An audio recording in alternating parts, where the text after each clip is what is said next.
Hello, everyone. Thank you so much for joining us tonight on Bike the Bay. We have a very special treat for you guys. Today, we're going to have two very extraordinary guests who know a lot about bikes, its trails, its maintenance, its parts, and a lot of stuff that entails with that. And with that, we're going to introduce you to our first guest, Greg Eubanks. Thank you so much for joining us. And Glad to be here. it's really an honor to have you here because learning about exactly who you're affiliated with and what you guys do. Please tell the viewers exactly what that is because it really is extraordinary. Yeah, so I was on the Environmental Sustainability Task Force for Mountain View in 2008.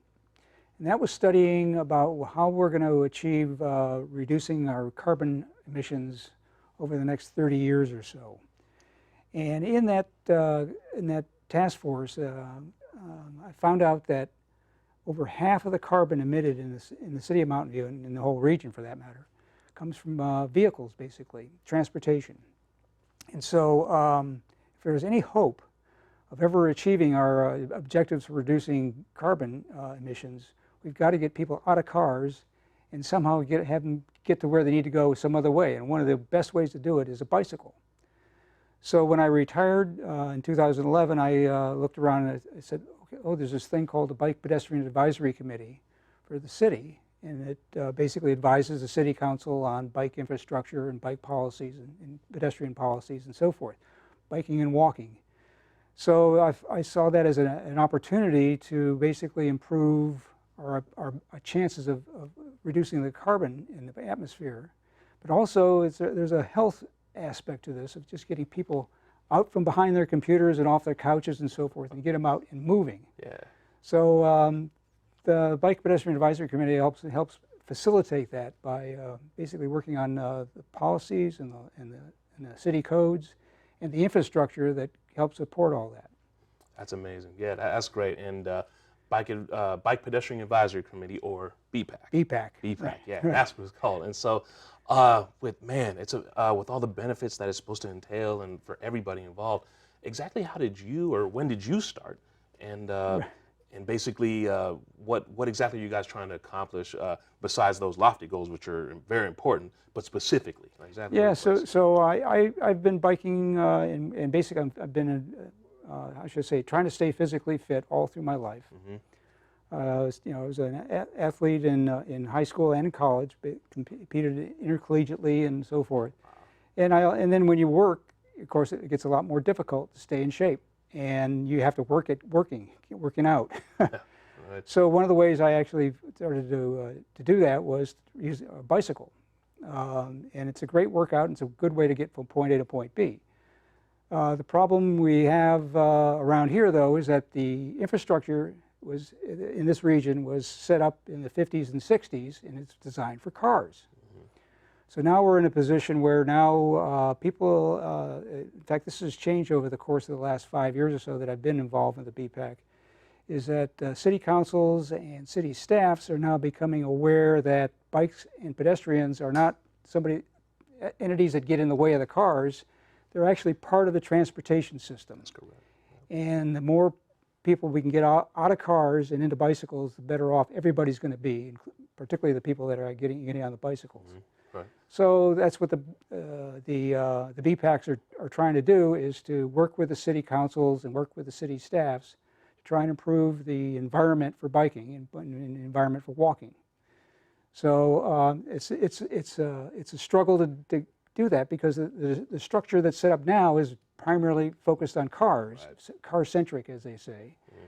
And we're trying to get it to more, as they say, more complete streets where looking at a road is basically a public space, and how do you use that to facilitate people getting from point A to point B, and also in there's a number of different objectives. One is to reduce the carbon footprint, and also to increase the public health of being more active.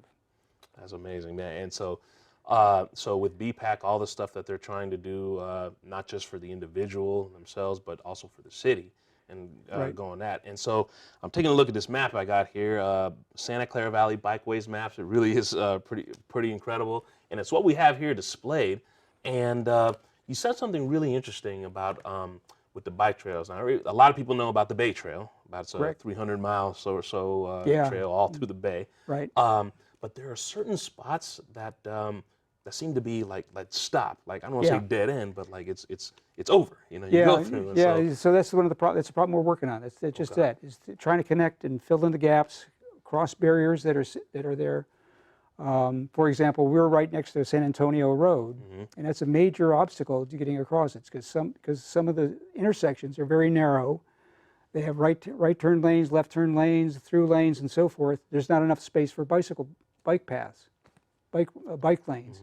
So in some cases, they just stop. And so we're trying to figure out ways of how we can get bicycles to move through those intersections so people feel comfortable doing it. And that's all it takes is one bad intersection on a trip that prevents people from getting on a bike. Because I know I don't want to go through that intersection on my bicycle. Right. It's Right. not, so that's the problem we're trying to eliminate is those gaps and those barriers that are there that prevent people from getting on their bikes. Most people, I'd say 50–60% of the people out there would bike if it was safe, if they felt it was safe and it was convenient for them to do that. But in a lot of cases, it's just not quite there yet.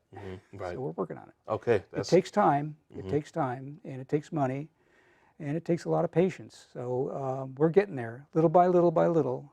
We're making progress. That's great. Great to hear. Great to hear you're making Yeah. progress because, and you said a couple key words. I mean, a lot of people hear the word temp, and obviously they think of something else. But in terms of this, temp stands for time, effort, money, and patience. I mean, that's really what it's all about. Okay. I mean, Yeah. I mean, again, you've heard temp used other ways, but Yeah. when you talk about like stuff like this, you know, those are the things that it takes, and and it takes that from all parties involved. Yeah. You know, like whether, I mean, some more money, some more patience and stuff. And when we talk about patience, that's where I get into this car-centric kind of like time that we're living in right now because Yeah. So when I first started on the BPAC, there's been a definite change in attitude by both the city councils and city staffs that now view, like as I said before, bicycles as a key part of the transportation network. So now they're beginning to realize that we've gone, I won't say as far as we can go with cars, and the roads, there's just not enough space to put any more lanes of traffic in. Plus, it's super expensive to do that. And if we can just get a few more people riding bicycles, it'll make a big difference. And by the way, for example, a bike bridge over 101 is on the order of $10 to $15 million. Well, if you wanted to build a bridge for cars and trucks, it'd be 150, 200, $300 million. my God. Yeah, so it's a couple orders of magnitude greater to build a car and truck infrastructure, bus infrastructure, than it is to build bike and pedestrian infrastructure. So you get a lot more utilization for the money being spent. Wow, that's amazing. I mean, we talked earlier about the environmental benefits, the health benefits for the individual, but something like that is something the city might actually listen to about the financial benefits that they can have. Right. And so, and speaking a little bit more on infrastructure, when I take a look at this map here, there are other parts, that are not just cut off, but other parts like further along the bay where the trail seems to be, I think you said it, kind of like in the streets, a little bit more narrower or becomes narrower. It's still a part of the Bay Trail, but it's not as big or it's not as so Stevens Creek Trail, which is right over here in this area, it's about 5 miles now. We're trying to extend it further to the south into the mountains. There's some narrow spots there, and by the way, there's particularly in the mornings and in the afternoons, people commuting back and forth to the North Bay Shore area where Google is. Exactly. Yep. It gets really crowded. And there's some narrow spots there where we've had some difficulties, and primarily because people are using it, which is great. Yeah. But there needs to be some places that maybe we can figure out a way to widen it, or at least increase the capacity of that area, some areas there. But people just love that trail, and they use it. Yep. It's amazing how much it actually gets used, and it connects with the Bay Trail going along the bay, the shoreline park, and so forth. It's a great place to ride a bike. Great place. Yep, exactly. And so, I mean, and again, this map is just really incredible to look at because, again, not even picturing the main area, parts of Morgan Hill, parts in Gilroy, where it extends to.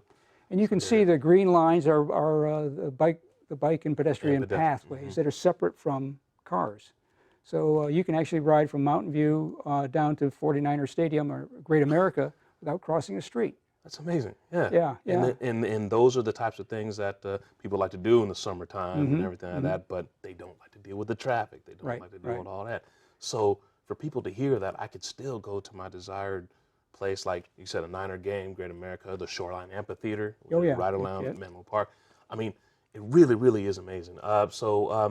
And when you're talking about these bay trails and how some people get narrower and stuff like that, a lot of things that occur to me in terms of others that are in terms of driving, when like the drivers, the patience required on their part to like maybe give up some parking spaces Yeah, in order for right. this to make work. You know, like it goes both ways and stuff. Yeah, But yeah. So it's difficult for city councils sometimes to take away parking or to take away a lane of traffic. yeah, right. They do it on occasion, but there's more drivers that vote as opposed to bicyclists that vote. So they're politicians and they have to think about that. But it's happening. It is happening where we are making progress. There are places where they've removed parking, or one of the things they've done in a couple of places in Mountain View is now they're using the parked cars as basically a barrier between the traffic and the bicycle lane, moving the parking away from the curb a bicycle, 10 feet or so you can have a bike lane there, have the parking, and then have the traffic. So you have the parking is actually a barrier between the bicyclists and the traffic. Yep, that's So that's great. one of the ways of accomplishing that. Yeah, But, yeah. And real quick, I gotta ask because with everything you've entailed, like with all the benefits that it requires, what's one thing that our viewers can do to contribute to really help? Yeah, so if in your city, if you see a bike project or a pedestrian project come up, write a letter, write an email. If possible, go to the meeting and speak at the city council meeting, and ask for them to go forward with this and try to emphasize the benefits to everybody. Yep. In getting these projects done. Yep, and those are all things you just told. Thank you so much, Greg Younes, for joining us. And thanks again for everything you've shared, because it really is enlightening, and all the best moving forward. Thank you. My Really pleasure. appreciate your time. No problem. And now moving on, we're going to go to our next guest. His name is Danny Brown. He's someone who definitely you should pay attention to. So if you follow me here to the left, we're going to show you why. Danny Brown, thank you so much for joining us. Thanks for having me. Man, no problem. My pleasure. And so I already see you doing some bike work here, which is what you do and what you're good at. So one thing that everybody kind of has to deal with is the flats. You mind showing us how? Yeah, I mean, this one has no air in the tube, so I was just going to be getting the tire lever under here.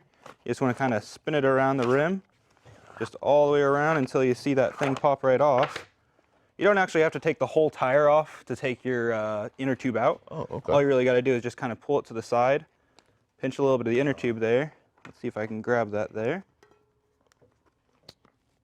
Right there. Yeah, I see it. And There it just is. kind of yank it out there. There it is. So once you get the old one out, you can kind of throw it off to the side, throw it in the trash, recycle it, whatever you got to do. So You get that. Yep. And then just pull to the side a little bit. That pulls right out. Yep. So what you got to do is get your next tube. You can patch it if you want. I prefer to replace it. This is what I take with me on pretty much every ride. It's really good to have a pack of essentials that are small, easy to fit, either into a pocket or water bottle cage. Right. That's what this one's made for. So I keep my spare tube in here along with a few other things. Wow, pretty convenient in like a little bottle. Man. Yeah, so it just kind of rolls out. It's like kind of a mini tool wrap. So get your spare tube. Nice. Yeah. So you're just going to want to take everything off, pop it in and inflate it. The main thing that I usually recommend doing is putting a little bit of air in the inner tube first. Oh, so you do that first before you. Yeah, I continue mean, you on. don't want to completely inflate the tire or the inner tube. You just want to give it a little bit of a shape. And that's where a lot of people will actually struggle. Because if you just try putting an inner tube right into the tire, it'll seem like there's way too much material, too much inner tube basically. Okay. Yeah. By inflating it a little bit, it expands, takes up that extra space. So it doesn't take very much. Just enough to actually Yeah, extend it. just Yeah, take the okay. shape there. So Yeah. once you have that going, grab your wheel again. You want to find that spot where the valve was, where I yanked it out last. And that's right Oh, here. Yeah, the hole right there. Yeah. Uh-huh. So I always recommend starting there again. So you end with it, you start with You it. start there. Okay. So just pull the tire off to the side a little bit. Drop that valve down in there. Yep.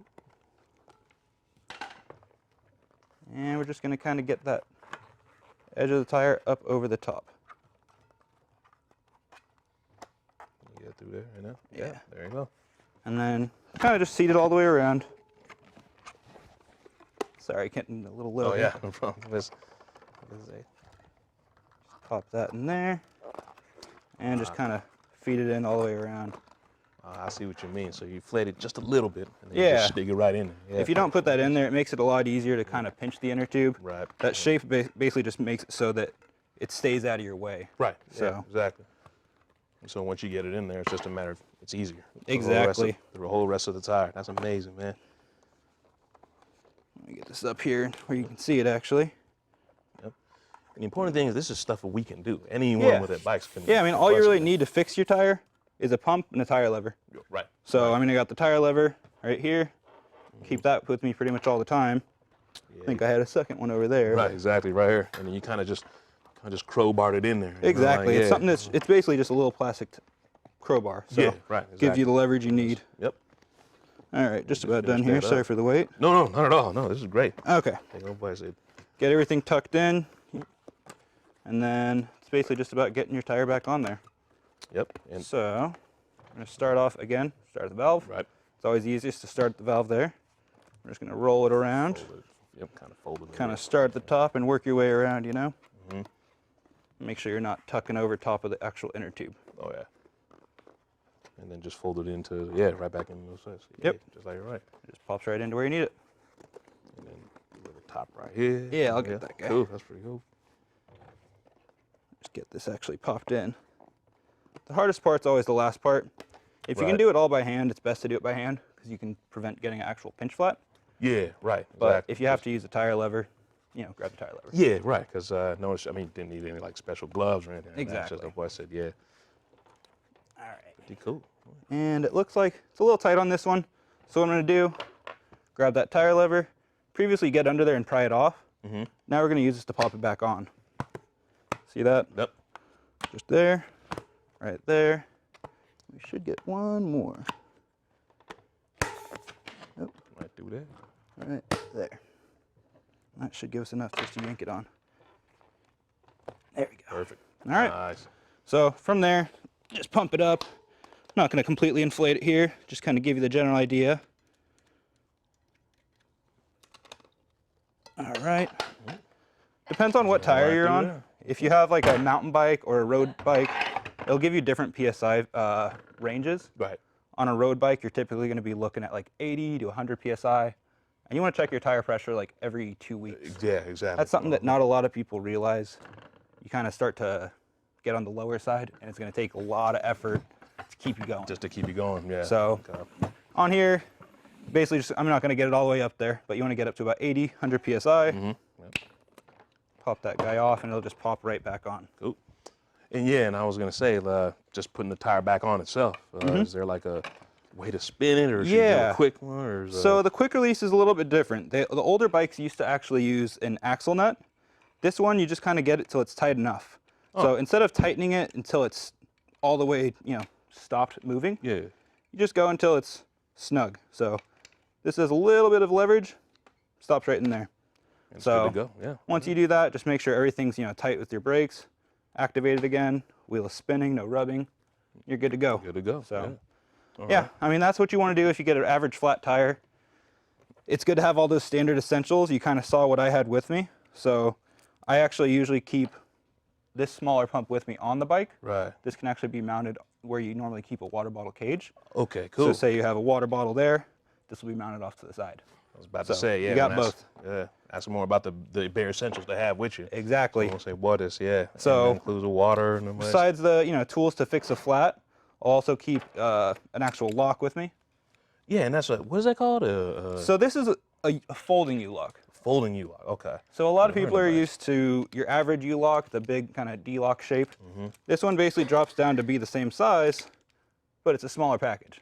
So with this one, I can either just throw it in my pocket, I can throw it in my jersey, a little pocket there, or a seat Right. bag, whatever. Yeah, So well, a lot smaller and just as strong. Yep. You don't need bags to carry these type of things. Exactly. They come right with you. That's Exactly. great. So it's just something small and effective.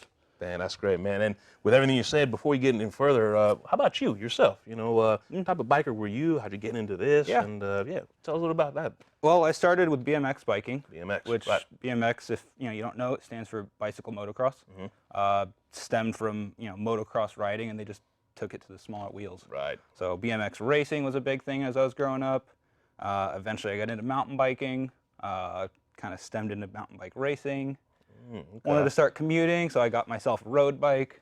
And then I got really into road riding. Right, I didn't right. think Yeah, I would that's it. enjoy it as much as I did, but road riding around here, there's so many hills that you just got to work for it, and you're basically going down a freak roller coaster. It's amazing. Yeah, So- you're right. And yeah, speaking of which, like some good places to like Sure. either BMX or mountain bike or Yeah, just well- smooth road. Yeah. When I started riding BMX bikes, there weren't really a whole lot of places to do it. We had one skate park, 2 skate parks in the area, and that was kind of what you're allowed to do. Right. There's BMX racetracks. There's a racetrack in Santa Clara right off of 237, Right. worth checking out. Oh, really wow. good if kids are wanting to into get that. out of the house in the summer, just needed something to do, Yeah. but burn off some energy. They race 3 times a week. It's a really good thing to get started off with. Keeps kids out of trouble. That's great, man. Yeah. But yeah. now they're reaching more and more demand for the skate parks in this area. They've opened up more in San Jose.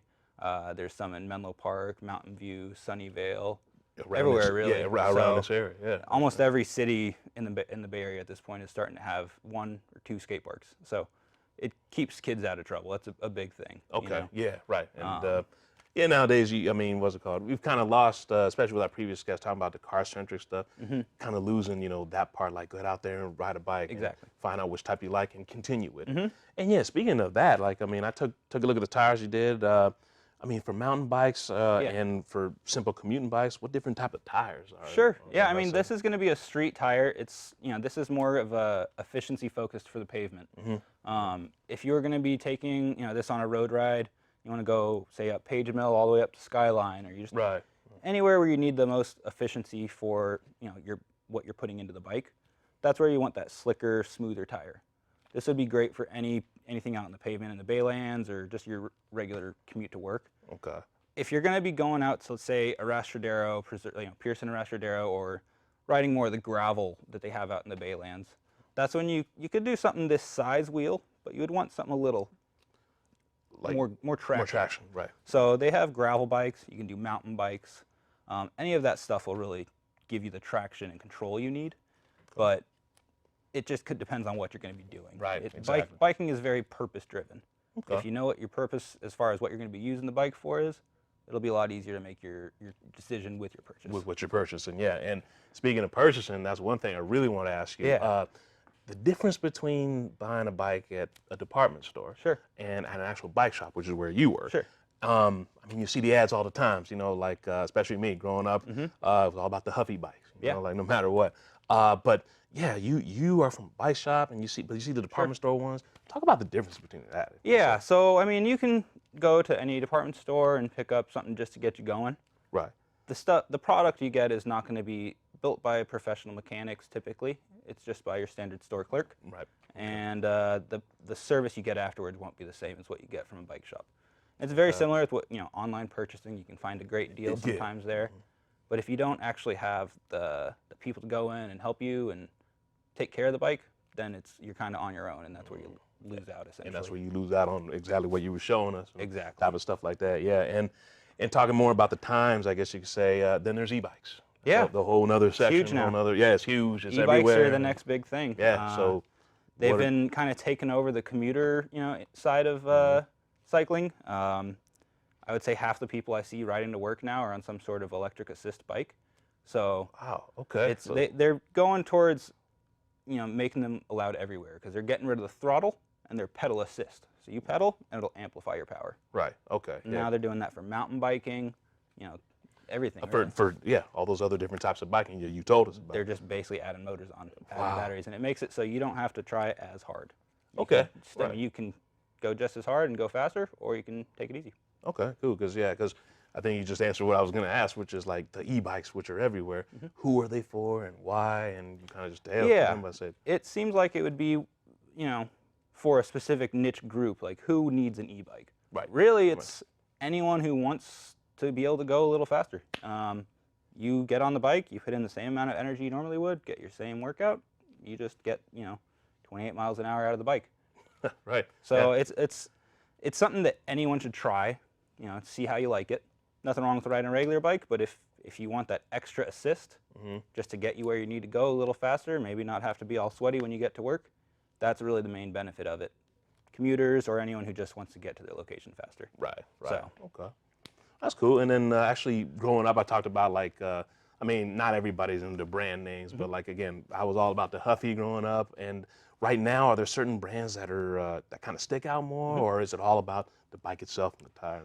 There's no one brand that's the best brand. Okay. The main thing to do is know what you plan to use the bike for, express this to, whoever you're helping you make the bike purchase, and they should help direct you towards what bike will work best for you.